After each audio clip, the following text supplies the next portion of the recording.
y contando con la anuencia de la institucionalidad postrada a sus deseos. El 19 de julio Francisco Urcullo escapaba, siguiendo de esta manera el ejemplo de su predecesor. La revolución democrática había triunfado y con ella los sueños de los miles de Quincho Barrilete, sobre los que cantaba Carlos Mejía Godoy. Se hacía memoria a la valentía de las campesinas del Cuá y se reivindicaban los poemas de Ernesto Cardenal. Con el apoyo, entre otros, del canciller venezolano, el nuevo gobierno se instalaba en Managua para edificar la nueva Nicaragua y propiciar el despertar de una nación, después de una larga pesadilla dinástica. A 36 años del regreso de la libertad a Nicaragua, son muchas las reflexiones que surgen. Muchos pueblos, incluso el nicaragüense, pasan por tenebrosos periodos de personalismos y represión que en nada se diferencian de las aplicadas por Somoza. Sin embargo, siempre queda la esperanza de una comunidad internacional fuerte y de un grupo de soñadores que harán un recurso a través del voto, que los dictadores terminen huyendo y quedando sometidos al juicio de la historia.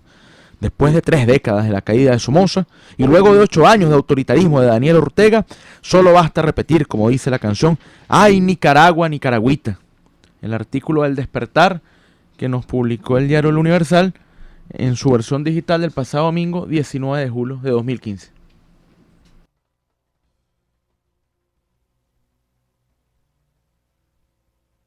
Nicaragüita recibe como prenda de amor este ramo de siempre vivas y gilinjoches que hoy florecen para vos.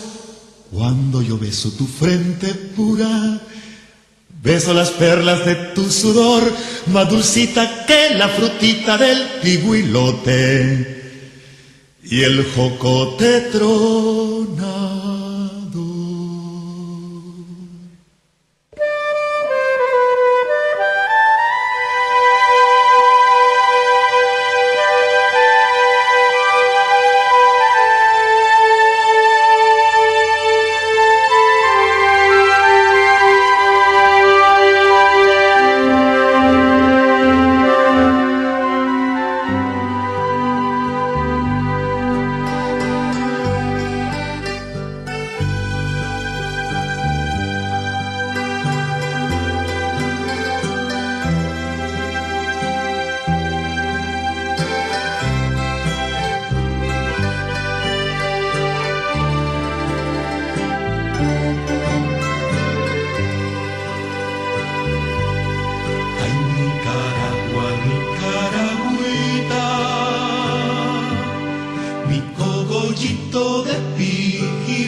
Mi pasión se enterró en el surco de tu querencia, como un granito de maíz. Es tu saliva lastra y dulcita, como la savia del marañón, que restaña con alegría todos los días mi rebelde corazón, que restaña con alegría todos los días mi rebelde corazón. Ay, Nicaragua, Nicaragüita, la flor más linda de mi querer, abonada con la bendita Nicaragüita, sangre de guiriante. Ay, Nicaragua, sos más dulcita que la mielita de Tamaras, pero ahora que ya sos libre, Nicaragüita, yo te quiero mucho más. Pero ahora que ya sos libre, Nicaragüita, yo te quiero mucho más. Estás escuchando Sin Fronteras, pero con límites.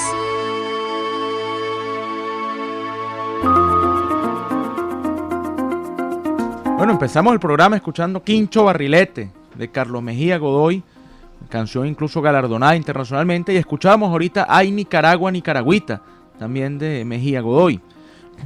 Y lo hacíamos para conectar el artículo que leímos, El Despertar, porque se acaban de cumplir, como decíamos allí, un aniversario más de la caída de Anastasio Somoza, hijo, la huida de Somoza y la llegada del sandinismo, un movimiento que llegó con enormes expectativas, que llegó incluso con un discurso renovador y terminó hasta cierto punto repitiendo los vicios que había condenado. Hoy Daniel Ortega es un hombre que incluso recurre a la inconstitucionalidad para mantenerse en el poder. Algunos periódicos de Nicaragua lo llaman incluso el presidente ilegítimo, el presidente inconstitucional, porque es un hombre que aprovechó las disputas entre la oposición para poder entonces amasar y tener un poder prácticamente absoluto. Eso decíamos al final, hay Nicaragua, Nicaragüita, que decía alguien cercana en su momento a Daniel Ortega, como en su momento fue también Mejía Godoy. Los hermanos Mejía Godoy fueron gente, Carlos Mejía Godoy fue un hombre muy cercano al movimiento sandinista originario, gente como Ernesto Cardenal,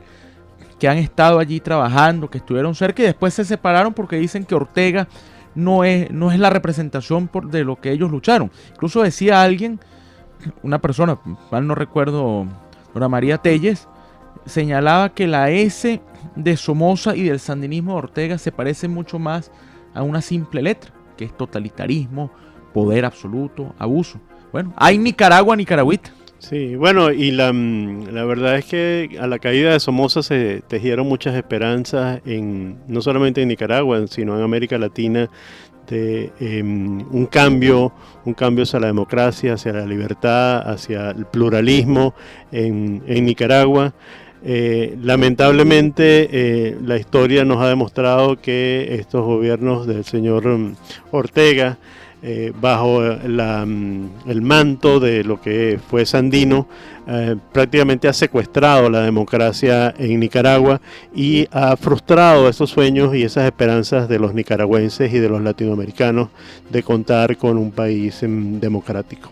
Sí, y recuerda uno cuando habla del tema Nicaragua, un Daniel Ortega que vino hace un tiempo a Venezuela a ofender a la oposición venezolana y a atacar al pasado como si no recordara. Por eso también el artículo El Despertar lo mencionábamos, los cancilleres del área andina trabajando, el gobierno del presidente Pérez, después el gobierno del presidente Herrera Campins, ayudando una transición, gente como Rodrigo Carazo en Costa Rica que colaboraron también para que hubiese, pareciera que para que hubiese una salida democrática. Parece que eso no se acuerda Daniel Ortega. Sí, bueno, lamentable, pero vamos entonces a salir de Nicaragua y a bajar un poco más hacia el sur, y es que en nuestro país vecino Brasil hay muchas noticias que no son muy agradables para la señora Rousseff, que acaba de recibir a los miembros del Mercosur en Brasil, en el cual se tejieron algunas señalamientos sobre la relación entre Venezuela y Guyana, que Guyana estuvo presente en esa reunión y se planteó el tema del Esequibo. No quedó muy claro realmente qué se acordó en torno al tema del Esequibo de Mercosur. Sin embargo, estuvo el presidente de guyanés, Granger, y estuvo el señor Maduro, en un intercambio de comentarios que no tiene mayor sentido, porque esto no debe ser o seguir siendo tema de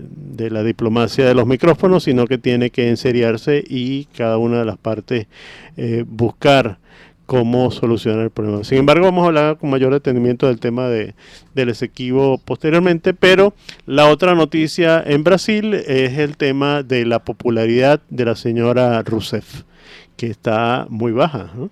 Sí, algunos indicios hablan de no llega ni siquiera al 10%. No, 7.7 es la medición que están dando, ¿no? de la popularidad de la señora Rousseff. Pero no solamente la popularidad preocupa, es que el rechazo también preocupa. El rechazo a la señora Rousseff está cerca del 70%, lo cual hace al gobierno brasileño estar en una situación muy difícil, ya que, tiene prácticamente la mayor parte del periodo por delante. Estas cifras se revelan prácticamente al inicio del gobierno de la señora Rousseff y bueno, hay que ver cómo va a encarar esta situación en los años que le faltan de gobierno al Partido de los Trabajadores y a la señora Rousseff, y es que además ha estado envuelta en una cantidad de escándalos de corrupción que ha ido mermando la credibilidad de los brasileños y poniendo en una situación bastante complicada el gobierno brasileño. Están involucrados funcionarios de Petrobras, pero además funcionarios muy ligados a las empresas brasileñas, a importantes empresas brasileñas, como por ejemplo el caso de la Odebrecht, que además tiene mucha participación en Venezuela, que está haciendo obras de envergadura en Venezuela, como por ejemplo parte del metro de Caracas, como por ejemplo el puente sobre el río Orinoco y muchas otras obras importantes. Sí, y no solo es el tema de la corrupción relacionada con el gobierno, sino un nuevo escándalo en la política brasileña, que es el caso del senador por Alagoas y expresidente de la República, Fernando Collor de Mello.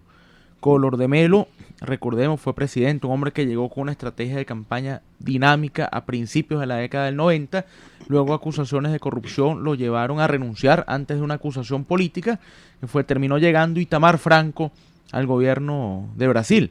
Pero noticias recientes indican que parece que había quedado reivindicada la figura de Collor de Mello. Dicen que la acusación no fue del todo clara. Claro, ya 20 años después ya no tendría ningún sentido, más allá que salvar su memoria y limpiar hasta cierto punto su honor. Sin embargo, fue noticia por un hecho de corrupción Collor de Mello esta semana, porque lo están acusando de haber mediado para un contrato entre una empresa y Petrobras. Entonces se presentó un contrato que alegan que le dejó una ganancia de unos 6 millones de dólares aproximadamente. Entonces se presentó la policía en una de las residencias de Collor de Mello, un hombre además con un poder económico importante, y le confiscaron 3 vehículos de marca, 3 vehículos que están valorados en unos 2 millones de dólares. Entonces estuvo allí, le quitaron los carros. Él alega que fue un allanamiento de forma irregular, que no se respetó a la policía legislativa, que no se siguieron los procedimientos. Se presentó incluso en el Parlamento a denunciar lo que le estaba ocurriendo. Habló el presidente, uno de los directivos del Congreso, titular de la Cámara de Diputados, Eduardo Cunha, dijo que le creaba una preocupación muy fuerte lo que estaba ocurriendo, porque no era la forma de proceder contra un parlamentario. Collor de Mello dijo además que que él se sentía desgastado. El que declaró, vamos a precisar, el que declaró fue el del Senado, Renan Calheiro, fue quien dijo que era una actitud que dejaba perpleja a la comunidad. El otro que también había hablado fue quien dijimos, Eduardo Cunha, que dice que sí hay un procedimiento que hay que adelantar, pero que hay que tratar de mantener las formas. O sea, la presidencia del Parlamento dice estar preocupada porque vienen otros allanamientos a parlamentarios brasileños, y que además esto va entonces a crear una situación de cierta inestabilidad. Como si no fuesen suficientes los problemas que afronta el gobierno federal, el ejecutivo, ahora le toca también al legislativo. Entonces dice Fernando Collor de Mello que él se sintió desgastado, que su familia fue humillada, que ahí estaba su hija de 9 años, que vio cómo entonces se llevaban los vehículos en lo que él considera un gran espectáculo para tapar otras cosas, más o menos los términos que empleó. Entonces los carros que le retiraron, dice incluso la noticia, le incautaron un Ferrari, un Lamborghini y un Porsche que presuntamente, según la Fiscalía Federal, había adquirido de mala manera. Bueno, sin comentarios al tema de la corrupción, que es una constante en casi todos los países de América Latina, que lo que hace es una violación de los derechos humanos, ya que políticos se enriquecen de forma exagerada mientras la población continúa pasando penurias. Similar a Brasil, bueno, el caso en Venezuela, el caso en Chile, casos en Argentina, casos escandalosos de corrupción que tienen, digamos, una hilo conductor, ¿no? Y que lamentablemente lo que hace es generar situaciones de mayor subdesarrollo, no solo económico, sino político también en nuestros países. Bueno, muchos saludos a Ingrid B, que nos escucha desde Altamira. Saludos, Ingrid. Pero bueno, la idea es que pareciera que esta situación de Brasil, en el cual ya se nota un fracaso evidente del tema del Partido de los Trabajadores, de la señora Dilma Rousseff, que no satisface las expectativas que tenía el pueblo brasileño en un gobierno como el de la señora Rousseff, el Brasil que venía siendo una poderosa carrera hacia el crecimiento económico, prácticamente se ha detenido. El gobierno brasileño pareciera incapaz de seguir generando crecimiento económico, que pone en entredicho cifras de disminución de pobreza, etcétera.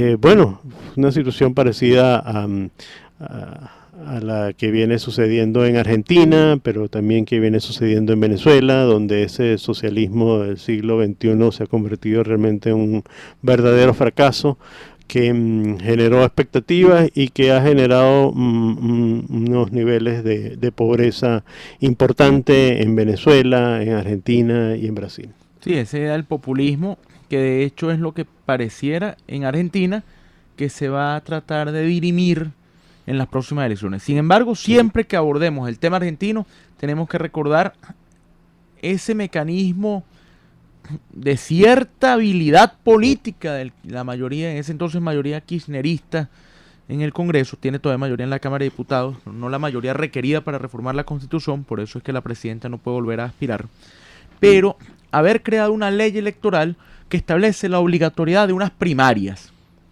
Esto tiene el argumento de limpiar la lista, es decir, quienes no alcancen el 1,5% de los votos no pueden entonces presentarse a la elección nacional, en este caso las presidenciales. Sin embargo, lo delicado del tema es que rompe cualquier posibilidad de alianza posterior.